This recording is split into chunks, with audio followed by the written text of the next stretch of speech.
What's up? This week I have a deck that I actually took to Friday Night Magic last week.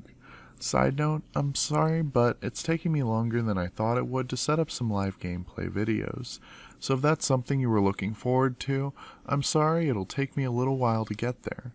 The current hang-up is getting the custom playmat designed, but when it comes to the actual deck list today, that would be mono black vehicles. So here's a very stock list for the most popular deck right now in Pioneer, which is mono black aggro. I don't like running Mutavaults because with there being so many colored symbols, I went ahead and just cut all 4 of them from the list. With me doing that, there's no way to consistently get to 4 mana with just 20 lands.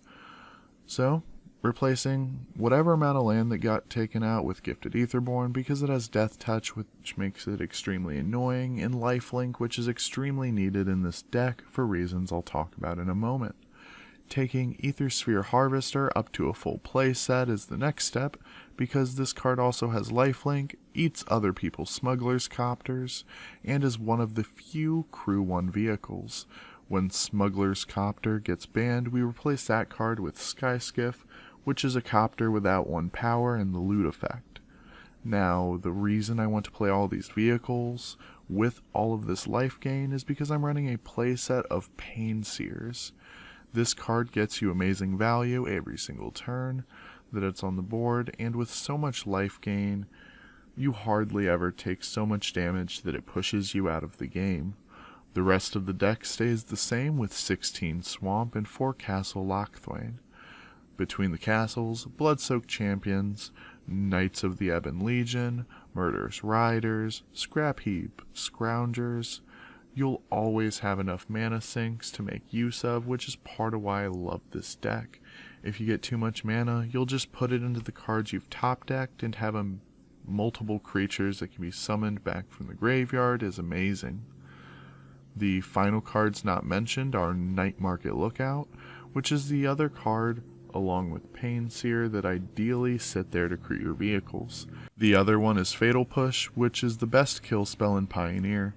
I was able to scrape by with a 3-1 record with this deck at FNM, beating Gruul Aggro, which took a game from me with a disgusting Embercleave Rabblemaster finish. Round 2 was Persistent Petitioners, which kind of fueled this deck. Then I lost to Izzet Soul, which is a deck that probably falls apart when Copter gets banned today. My final match was against Blue-White Approach. This deck just almost has a guaranteed win against control decks. Picking up this sweet deck on TcgPlayer is only going to be $141.60, and on Card Hoarder it is $53.08 or 59 ticks. There's a link down below if you're thinking of picking it up. Now I realize the deck is already cheap to some people, but we can make this deck marginally worse by taking out the Knight of the Ebon Legions, Murderous Riders, and I only used Castle Lochthwain twice in the same game, so get rid of that too, why not?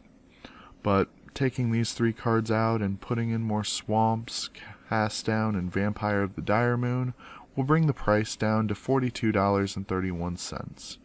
This is a great entry price to get into Pioneer, with a deck that will be able to perform pretty well. Sideboarding like usual, I like to make the disclaimer to board for what you're going to play against. Thoughtseize Duress would be good if you want to put the control matchup even further in your favor. Virulent Plague for Field of the Dead strategies, Illness in the Ranks for tokens in general, Stain the Mind to hit decks that rely on specific card interactions, and Elder Spell for decks that rely on planeswalkers. Leyline of the Void is great graveyard hate. Noxious Grasp, Grasp of the Dead, Dark Betrayal, Doomblade, and Infernal Reckoning are all great single target removal. Sideboarding is extremely dependent on who you're going to be playing, so take your best guess and change it up to what you need to do. Thank you all for watching. I appreciate deck ideas in the comments down below, and I'll see you guys next video.